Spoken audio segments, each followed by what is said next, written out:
brain, and that it will trigger our stress hormones, adrenaline and cortisol. And adrenaline gives us speed. Cortisol provides sugar, so we have enough energy. Let's say we are chased by a lion.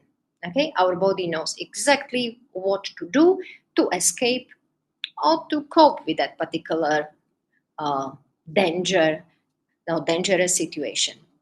But just imagine that our body is in a constant stress, and those hormones, those reactions go on every single day. So let's say cortisol. Cortisol will thin our bones. It will cause us depression, adrenaline, heart disease. If we are producing adrenaline all the time, it affect our adrenaline, our arteries, and over time we have hypertension, heart disease, diabetes, because cortisol is bringing sugar up all the time, constantly, right? So that's the connection we're trying to discover here today. Emotional state of you, which could be every day without you even knowing, because you're not paying attention to your emotions, and your physical health slowly changing. Yet we take supplements, we go see doctor, we take pills. Somehow it doesn't go away, because the core issue is actually our suppressed emotion and traumas in our body. Okay, so we go slightly more specific into particular emotions. I'm not saying that it's always the case. When I have clients and they discover their traumatic memories connected to particular emotion, it could be anywhere in your body. It's stored in all the cells. So, but still, certain emotions are connected to particular organs and also specific disease. So, like anger, suppressed anger. Okay, even though you might tell me, okay, so how am I going to be angry all the time? The thing is that if you have processed that anger from your childhood, because all the trauma, all the traumatic experience starts in our childhood. First 7 years, when the software is installed, when you adopt all the beliefs about yourself, when you find yourself, where your safety, which parents supposed to provide, everything is almost done before age 7. When you're 7 years old, the software is there. So let's say you are suppressing this anger, and you are being triggered. Of course, I'm not saying like, okay, you never feel the anger. Actually, you sometimes, when it accumulates, you burst out, and the anger is there, unhealthy release, right? Sometimes we even hurt people because we are angry. We hurt our children, we hurt our spouses, because it's just so much, it cannot be controlled. And it's all coming from our past. That's why we are triggered. So let's say we keep this anger in our body for a long time. Eventually, it's going to increase our blood pressure.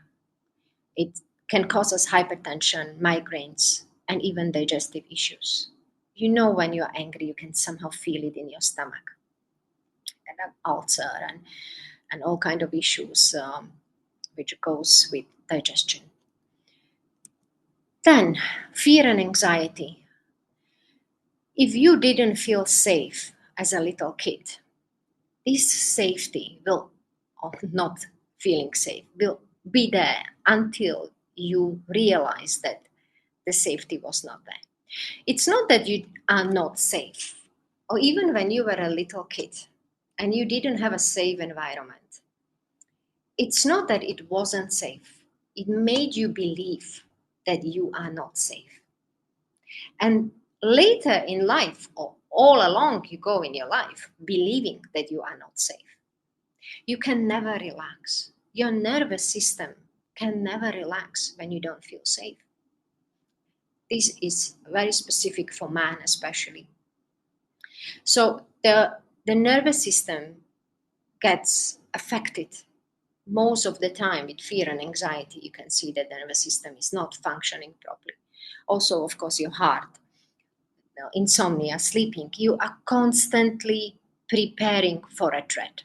And it doesn't matter what kind of safety was not there when you were small. Sometimes, when parents leave, or sometimes you were criticized. Sometimes you have different situations from your other family members or in school. Your parents supposed to be there, both of them actually, to create this safety, so you relax into life. You feel safe because this world should be a safe place. But if you believe that it's not, then you are constantly prepared for anything. You're constantly alert. And just imagine what your body have to go through, being prepared every single day, expecting that something might happen to you. So fear and anxiety is something which is very common, of course, in all of us. Very few kids have this safety. When we are young, it's the most crucial thing, and that's why we are dealing with it later in life. Sadness and grief. Okay, let's go to this emotion. It's not just grief for losing your loved ones. Sometimes losing your identity, when you were put down, when you were corrected too many times, when you don't even know who you are, or being sad from not being recognized or rejected even. And you develop this belief that you actually need to stay strong. You cannot feel that. Of course, sadness is a very powerful emotion, right? Sometimes you can even say, when you go through enormous sadness, you can even say that, it's hard to breathe. And yes, it does affect your respiratory system. You have respiratory issues carrying sadness and grief for a very long time. So I have clients many times come with unprocessed grief, losing their loved ones. And sometimes what's missing is simply saying goodbye, acceptance. And once they process that, their improvement, the health, everything change, of course. Sometimes we keep those emotions so deep down there because we just don't want to face it, or we don't want to accept that someone left or something happened. It would make us very, very sad. So respiratory issues, also chronic fatigue and infections, frequent infections, then you know that sadness and grief might be behind that particular emotion. Shame and guilt. Okay, I know we hardly talk about men feeling emotions because we are emotional beings. Girls, ladies are emotional. Men, from small, they are of course trained not to feel anything, but that doesn't mean that they don't feel emotions. They feel emotions the same way as us. In some cultures, it's even a taboo to, or not okay to admit that man is feeling, being emotional. To them, it's a sign of weakness.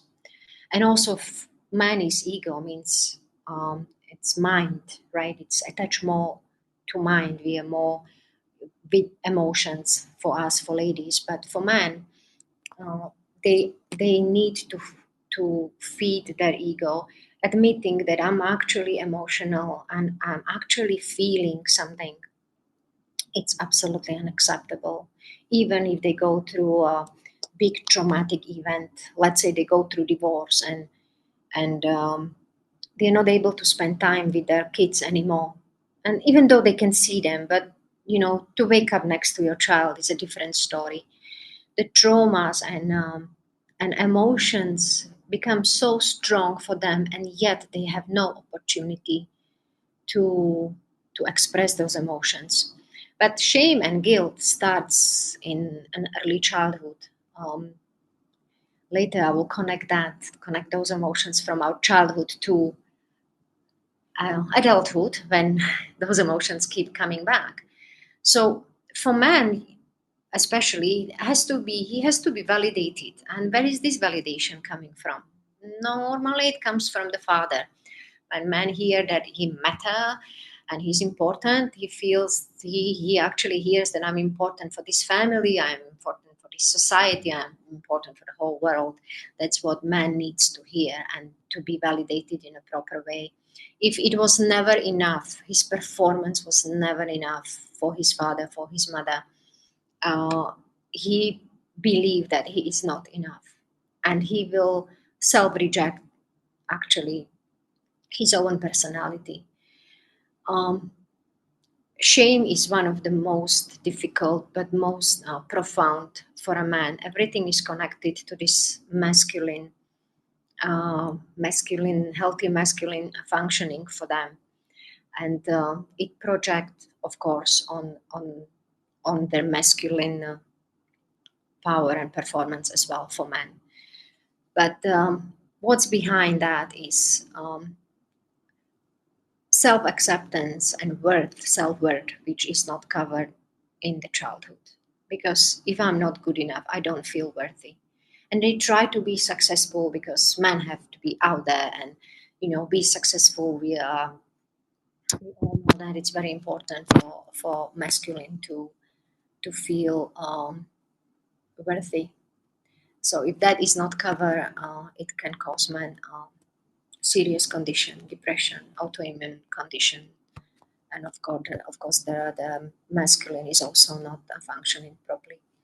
So, shame and guilt, chronic stress. We can have a combination of many emotions. It's not just one emotion. Our body have already developed mechanisms. Okay, let's recap here. Certain mechanisms, certain ways of how to deal with it. And this is going on every single day. So just imagine the body, which is a wonderful tool actually, and it has the ability to repair itself. Losing this ability, the cells cannot heal because they are busy with other things. They're just busy with the coping mechanisms, not driving, not new cells are not born properly. They're born with the same traumatic information in them, which over time turn into a serious disease. For autoimmune disease, it's mostly for people who have difficulties to say no, or for those who have no boundaries. They are people pleasers. They put everyone first and they are last. They can't simply say no. Why? Where is this coming from? Of course, everything is coming from the early childhood. They quickly recognize, let's say they were missing love, which they're supposed to have from their parents to be loved properly. They discover that if they please people, if they do what other people want them to do, they will gain some validation, some love, some recognition. I give you an example. Let's say my mom, let's say I'm an unwanted child, right? My mom, for whatever reason, could not um, show me any affection or any love. And of course, that's the crucial, most important thing is that love from my mom, from my father and from my mother. Different things come from them, but love is common. It's for both of them. So let's say I am not loved properly. I will try to top up that love somewhere else. And over time, I will develop myself into a character. Let's say happy, easygoing Katarina. Everyone loves me because I'm just so easy to deal with. I will do anything they want me to do. But the price I pay is just too high because where am I in this? I am forgotten. I am suppressing myself. I am saying no to myself every single time when I say yes to people. And my body knows it.